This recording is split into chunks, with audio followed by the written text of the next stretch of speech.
Om Swastiastu. Terima kasih atas waktu yang telah diberikan kepada kelompok kami. Kami dari kelompok 3 akan presentasikan hasil diskusi dari kelompok kami mengenai pemeriksaan ELISA. Next. Sebelumnya, izinkan kami memperkenalkan anggota kelompok kami. Yang pertama ada Putu Mira Ayu Pramesti dengan NIM 013. Yang kedua, Aryo Diki Surya Dharma dengan NIM 027. Yang ketiga, Made Ayu Safitri Sukmayanti dengan NIM 031. Yang keempat, Nikomang Krishna Maharani Pandetri dengan NIM 044. Next. Baik, di sini saya akan menjelaskan mengenai ELISA atau enzim link immunosorbent assay. Next. Untuk ELISA ini banyak sekali digunakan sebagai instrumen untuk pendeteksian penyakit infeksi.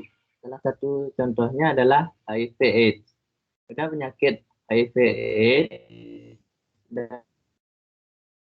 deteksian penyakitnya bisa dengan menggunakan prinsip dasar ELISA. ELISA merupakan salah satu metode immunoassay yang digunakan untuk deteksi antibodi, protein, peptida, ataupun biomolekul.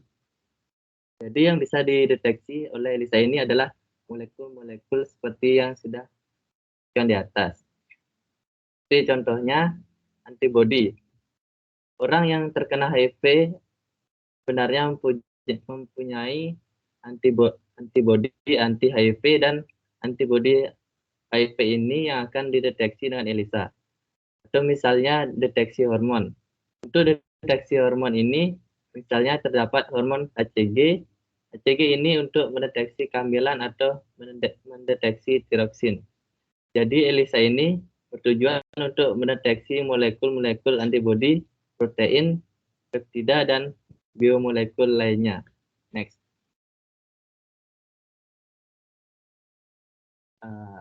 Selanjutnya ada immunoassay. Prinsip dasar dari ELISA ini adalah immunoassay. Immunoassay berasal dari kata immuno atau secara imunologi, yang berarti akan terdapat reaksi antigen antibodi dan juga assay, yang artinya substansi atau jumlah konstituen dalam suatu campuran, yang berarti berkaitan dengan suatu kemurnian substansi atau jumlah konstituen dalam suatu campuran. Jadi prinsip dari ELISA ini berkaitan dengan immunoassay. Terdapat reaksi imunologi, reaksi antibodi, dan reaksi antigen. Next.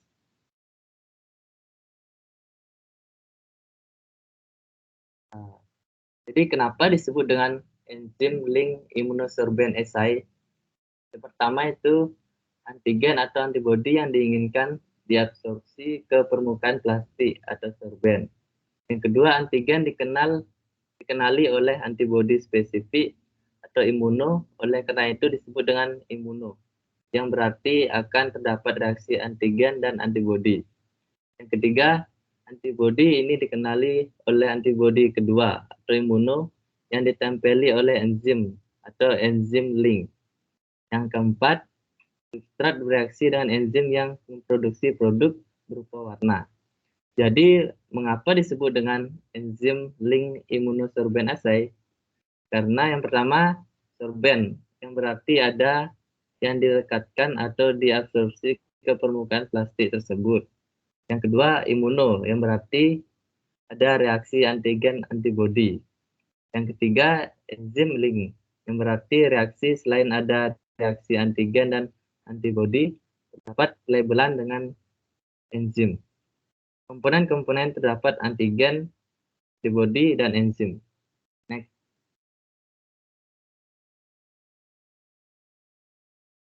Dalam pengertian sederhananya, ELISA itu sejumlah antigen yang tidak dikenali ditempelkan pada suatu permukaan, antibodi spesifik dicicikan pada permukaan sehingga akan berikatan dengan antigennya. Antibodi ini terikat dengan suatu enzim dan pada tahap akhir ditambahkan substansi yang dapat diubah oleh enzim menjadi sinyal yang dapat dideteksi. Next. Selanjutnya ada komponen penting dalam immunoassay. Yang pertama ada antibody, yang kedua ada antigen, dan yang ketiga ada labeling material. Komponen penting dalam immunoassay harus terdapat antibody, antigen, dan labeling material. Labeling material adalah antibody sekunder yang sudah terlabel oleh enzim. Next.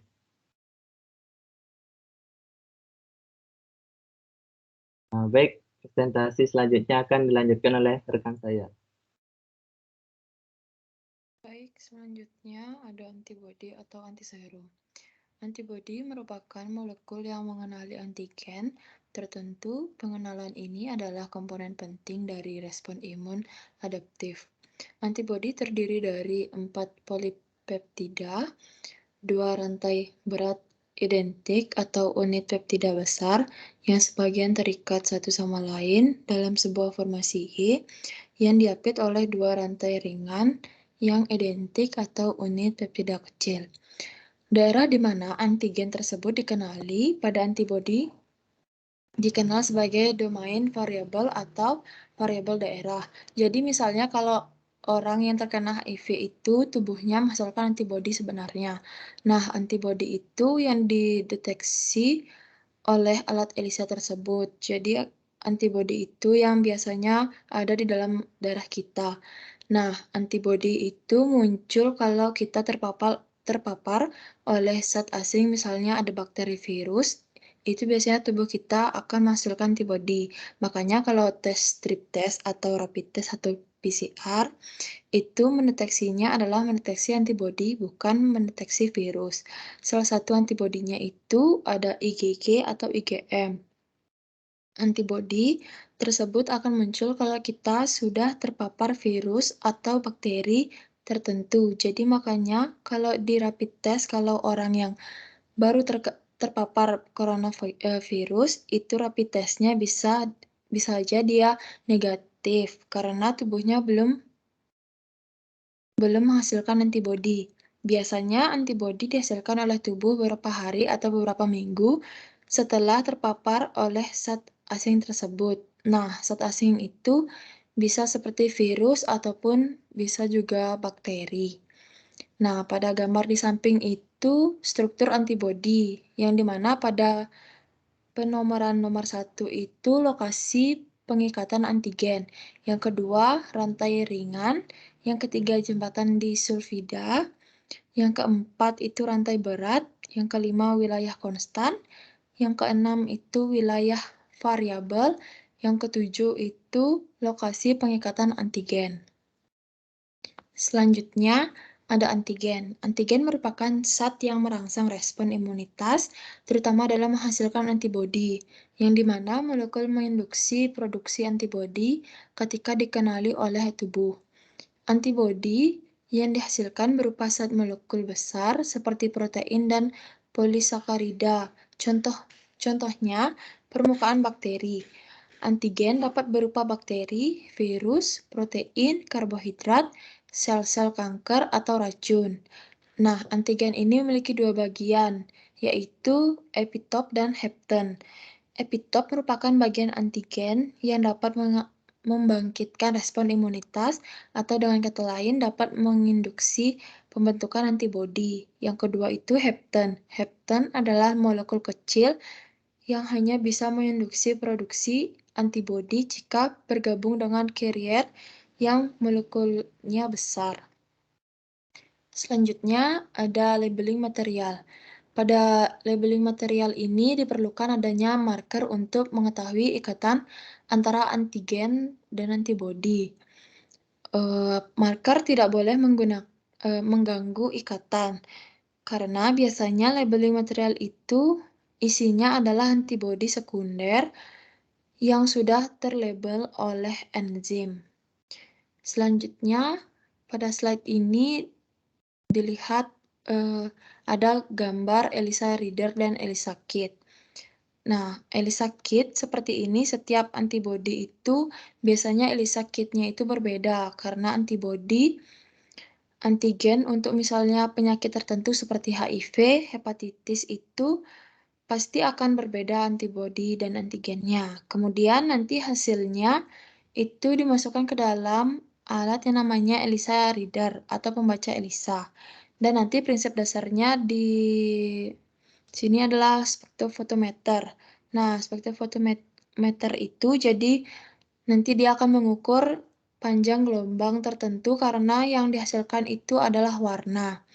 Warnanya dari reaksi enzim dan substrat. Selanjutnya ELISA plate. ELISA plate atau disebut dengan microtiter plate. Di sini terdapat 96 sumuran yang biasanya nanti reaksi ELISA itu masing-masing di dalam sumuran ini bisa dilakukan. Selanjutnya akan dilanjutkan oleh teman saya.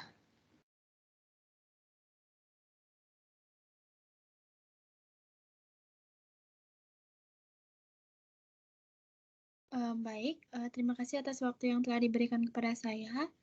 Selanjutnya, saya akan menjelaskan tentang kelebihan ELISA. Nah, kelebihan ELISA dalam deteksi infeksi penyakit memiliki reagen yang bermacam-macam dan waktu yang simpan yang lama. Selanjutnya, menggunakan prinsip kerja antigen antibodi, maka spesifitas dan sensitivitas ELISA tinggi. Contohnya yaitu misalnya, untuk kit deteksi HIV, maka hanya HIV saja yang dapat dideteksi. Dan juga misalnya hepatitis, maka hepatitis saja yang dapat dideteksi.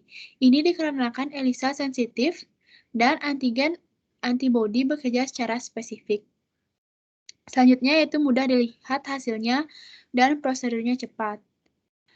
Lalu, ELISA dapat digunakan untuk berbagai infeksi. Selain ada reaksi antigen antibodi, ini juga ada reaksi enzim substrat. Karena reaksi enzim substrat ini yang biasanya produk hasilnya berwarna. Itu bisa langsung diukur atau deteksi dengan ELISA reader dengan mengukur panjang gelombang tertentu. Jadi intinya yaitu ELISA itu reaksi antigen antibodi, kemudian reaksi enzim dan substrat.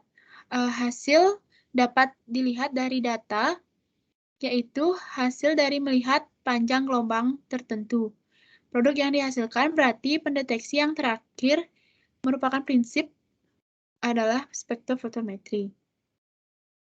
Selanjutnya, kekurangan ELISA. Nah, kekurangan ELISA ini adalah pengukuran aktivitas enzim jauh lebih kompleks dibandingkan ukuran aktivitas dengan menggunakan radioisotop. Karena di sini untuk pengukuran aktivitas enzim ini nantinya memerlukan substrat yang juga harus spesifik. Nah, kemudian aktivitas enzim dapat terpengaruh oleh konstituen plasma dan kit tersedia secara komersial, tetapi harganya agak mahal. Jadi memang pendeteksian dengan ini biasanya cukup tinggi. Kemudian sangat spesifik untuk antigen tertentu. Nah, karena tidak akan mengenali antigen lain, karena kurang ELISA ini memang kitnya sensitif dan spesifik. Jadi terbatas yang kit untuk HIV hanya digunakan untuk deteksi HIV saja. Tidak bisa dipakai untuk mendeteksi hepatitis karena itu sudah sangat spesifik. Di sini berarti berkaitan dengan bahannya. Misalnya untuk deteksi infeksi HIV, hepatitis, dan tokosplasma itu memerlukan beberapa kit yang berbeda-beda. Kemudian bisa terjadi positif dan negatif palsu, terutama dengan antigen yang termutasi. Selanjutnya yaitu tahapan prosedur dari ELISA. Nah, yang pertama, tahapan dari ELISA itu yang pertama dilakukan inkubasi dengan sampel uji dari 100 mikroliter sampel uji atau standar dalam buffer ditambahkan ke tiap well. Lalu tutup plat dan inkubasi pada suhu ruang selama 2 jam. Berarti pada tahap ini dimasukkan dahulu ke dalam sampel uji, lalu nantinya antigen akan menempel di tempatnya atau di dalam sumur. Setelah dimasukkan, kemudian didiamkan selama 2 jam. Nah, pendiaman 2 jam ini berfungsi agar antigennya benar-benar menempel di platnya. Selanjutnya yaitu dicuci. Kemudian, yang ketiga adalah lapisi well dengan antibodi, di mana dipipet 100 mikroliter antibodi lalu ditambahkan ke dalam platnya. Nah, antibodinya itu memang harus terlalu dalam buffer. Nanti dimasukkan ke tiap sumuran, kemudian ditutup dengan LED dan inkubasi pada 4 derajat Celcius semalaman. Mengapa 4 derajat Celcius semalaman? Dikarenakan di sini untuk menginduksi reaksi antara antibodi dengan antigen. Kemudian tahap selanjutnya yaitu dicuci. Selama pendiaman, next.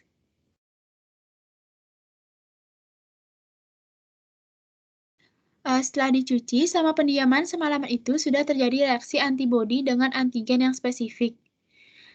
Setelah itu, keesokan harinya ditambahkan 100 mikroliter enzim antibodi terkonjugasi yang ketiga dalam buffer. Kemudian ditambahkan dan nantinya akan terjadi reaksi. Reaksi terjadi selama 1 jam.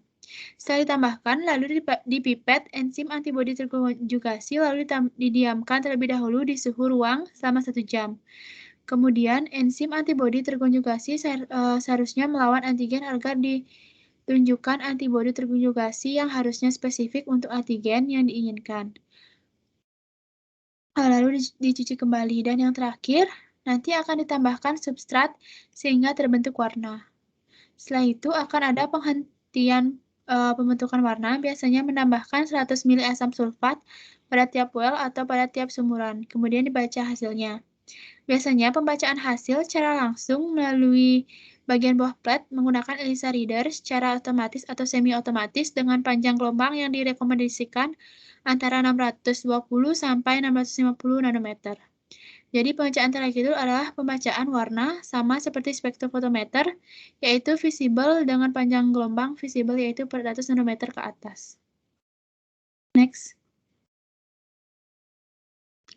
Selanjutnya itu fluoresensi ELISA.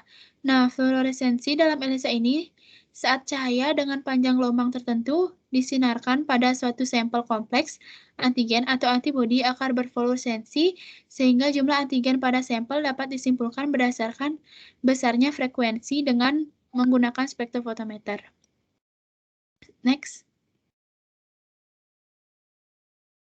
Spektrofotometer adalah alat untuk mengukur suatu sampel berdasarkan jumlah dari cahaya yang menembus sumuran dari mikropet. Jadi, kompleks antara antigen antibodi yang dibuat pada awal mikropet yang nantinya akan menghasilkan warna, sehingga nanti akan menghasilkan optical density atau observansi yang berbeda-beda.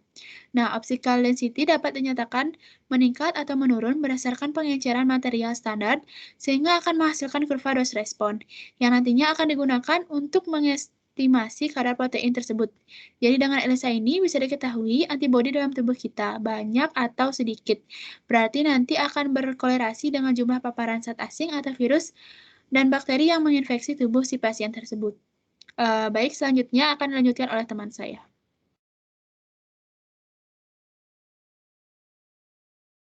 Baik, terima kasih. Selanjutnya yaitu mengenai kurva standar ELISA. Bentuk kurva ELISA tergantung pada skala X dan Y. Kurva standar ELISA dibuat dengan memplot konsentrasi standar pada X dan absorbansi pada Y. Pada skala normal akan terbentuk garis linier kecuali pada area dengan konsentrasi rendah. Next. Tipe ELISA itu dibagi menjadi 3, direct, indirect, dan sandwich. Di mana direct itu dibagi menjadi 3 tahap. Yang pertama yaitu ada antigen ditempelkan pada plate dengan cara adsorpsi. Yang kedua, antibodi yang berlaber enzim ditambahkan dan diinkubasi dengan antigen. Yang ketiga, ada substrat atau kromofor ditambahkan dan terjadi pembentukan warna. Selanjutnya, ada tipe ELISA yang kedua yaitu indirect, memiliki 4 tahap, yaitu yang pertama antigen ditempelkan pada plate dengan cara adsorpsi, yang kedua antibodi primer ditambahkan dan diinkubasi, yang ketiga antibodi sekunder yang berlaber enzim ditambahkan dan diinkubasi, dan yang keempat substrat atau kromofor ditambahkan dan terjadi pembentukan warna. Dan yang ketiga tipe ELISA sandwich yaitu memiliki 4 tahap. Yang pertama, antibodi penangkap ditempelkan pada plate dengan cara adsorpsi. Yang kedua, antigen ditambahkan dan diinkubasi. Yang ketiga, antibodi yang berlabel enzim atau antibodi primer dan antibodi sekunder yang berlabel enzim ditambahkan serta diinkubasi. Dan yang keempat, substrat atau kromofor ditambahkan dan terjadi pembentukan warna. Next. Aplikasi teknik ELISA terdapat 5.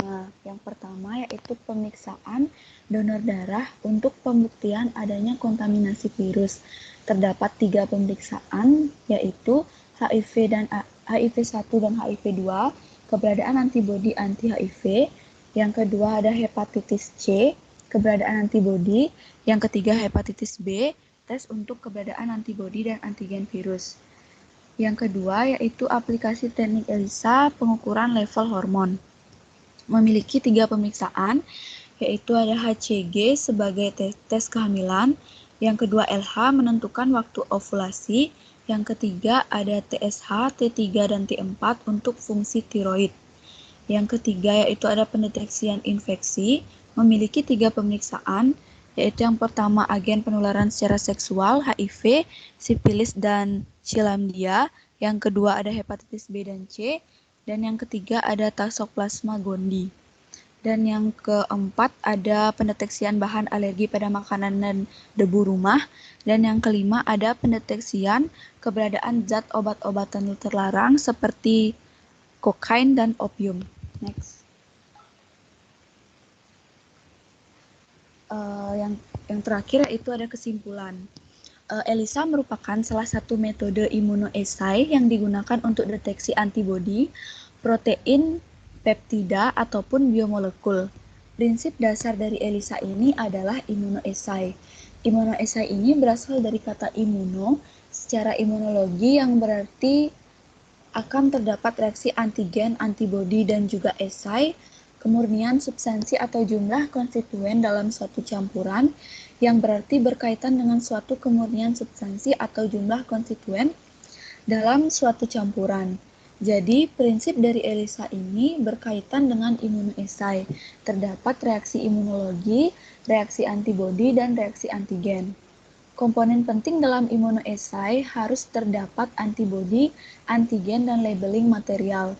Labeling material adalah antibodi sekunder yang sudah terlabel oleh enzim.